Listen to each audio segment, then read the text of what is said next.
നിന്നോട് എനിക്കൊരു കാര്യം ചോദിക്കാനുണ്ട്. ഞാൻ എന്റെ വീട്ടിലേക്ക് പോവാ. മുത്തശ്ശിയെ കാണാനായിരിക്കും. അതെ, ആ കിളവിയെ കാണുന്നതിന് മുമ്പേ നീ എന്റെ ചോദ്യത്തിന് ഉത്തരം തന്നിട്ട് പോയാ മതി. ഈ വീട്ടിനകത്ത് കണ്ണന്റെ മുറിയിൽ കയറി AC-യിൽ വിഷം നിറയ്ക്കാൻ ഗുണ്ടകൾ വരുമ്പോഴേ നീ ഇവിടെ ഇല്ലായിരുന്നോ? ആ, ഉണ്ടായിരുന്നു. നിന്റെ അറിവോടെയല്ലേ ഇതൊക്കെ നടന്നത്?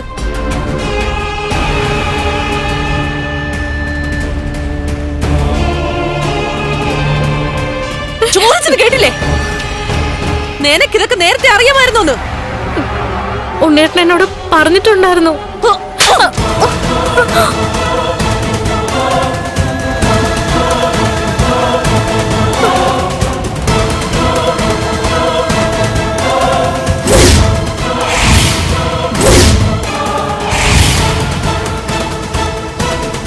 ഇനി പോയി പറ നിന്റെ എല്ലാമായ മുത്തശ്ശിയോട് നിന്നെ ഞാൻ ഇവിടുന്ന് തല്ലി ഇറക്കിയെന്ന്.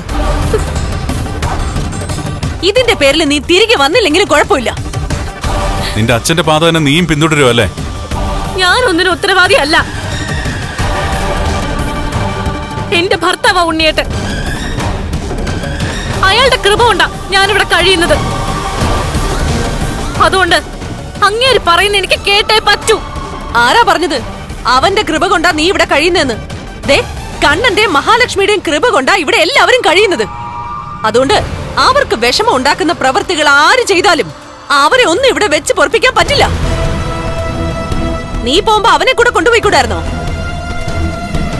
ഇത്രയൊക്കെ സംഭവങ്ങൾ ഉണ്ടായിട്ടും കൊലയാളിയെ പോലെ നടക്കുന്ന ഉണ്ണിയെ കൂടി. അവനിപ്പോ കാലൊടിഞ്ഞു കിടക്കല്ലേ? അരയ്ക്ക് താഴോട്ട് തളർന്ന ഭർത്താവിനെ പൊന്നുപോലെ നോക്കുന്ന ഇവളുടെ ചേച്ചിയെ പോലെ അല്ല ഇവള്. ഒരിക്കലും ഇവക്ക് മഹി ആവാനും കഴിയില്ല.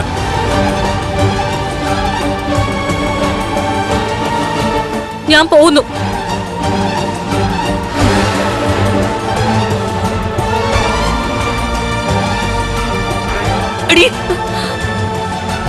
പോയിട്ടെ സ്ഥിരമായിട്ട് നീ നിന്റെ വീട്ടിൽ നിന്ന് അത്രയും നല്ലത്.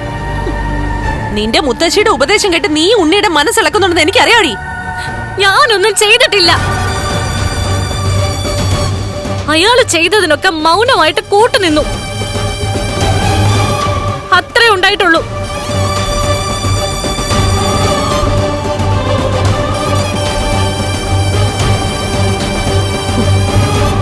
അവളുടെ ശൗര്യം കണ്ടില്ലേ? ഭർത്താവിനെ നോക്കേണ്ട സമയത്ത് അവൾ ആ റിസ്ക് ഏറ്റെടുക്കാതെ പോയതാ. പോട്ടെ മോനെ, പോട്ടെ. വീട്ടില് വാഴാത്തവരൊക്കെ പോട്ടെ. ഞാനൊരു 1000 തവണ പറഞ്ഞതാ പ്രതാപന്റെ മോളെ തിരിച്ചു വിളിച്ചോണ്ട് വരല്ലേന്ന്. എന്നിട്ട് ഉണ്ണി കേട്ടില്ല. അവൻ കേക്കില്ലമ്മേ. അവൻ എത്ര വയസ്സുള്ളപ്പോഴാണ് അച്ഛൻ മരിച്ചെന്ന് അമ്മയ്ക്ക് അറിയാലോ. അച്ഛന്റെ മരണം പോലും ഇപ്പൊ അവന് ഓർമ്മ കാണില്ല. പിന്നീട് ഓർമ്മയായപ്പോ മുതല് സ്വത്തിനെയും പണത്തിനെയും മോഹിക്കുന്ന അമ്മാവനെയും അതുപോലെ തന്നെ അമ്മാവന്റെ ഉപദേശങ്ങൾ കേട്ട് അതേ രീതിയിൽ സഞ്ചരിച്ചുകൊണ്ടിരുന്ന അമ്മയുടെയൊക്കെ സംസാരങ്ങളാ അവൻ കേട്ടത്. അന്നു തൊട്ട് അവന്റെ മനസ്സിൽ ഉറച്ചത് മനുഷ്യ സ്നേഹത്തെക്കാളും വലുത് സമ്പത്താണെന്ന. അത് ഉള്ളിൽ ഉറച്ച ഒരുത്തന് ഇനി മരണം വരെ ഒരു മാറ്റം ഉണ്ടാവുമെന്ന് എനിക്ക് തോന്നുന്നില്ല. അതേ പാതയിൽ തന്നെ സഞ്ചരിച്ചുകൊണ്ടിരുന്ന ഒരു അച്ഛന്റെ മകളെയാ അവന് ഭാര്യയായിട്ട് കിട്ടിയത്.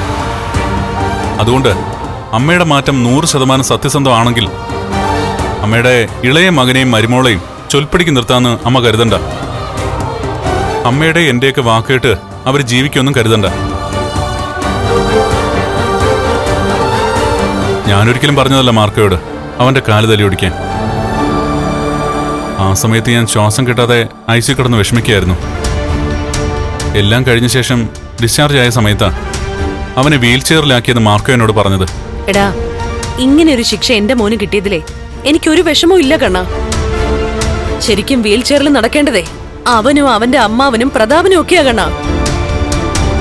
കാലിനും കൈക്കും നാവിനും ഒക്കെ സ്വാധീനം ഉണ്ടായിട്ട് മറ്റുള്ളവർക്ക് അതുകൊണ്ട് ഒരു പ്രയോജനവും ഇല്ല.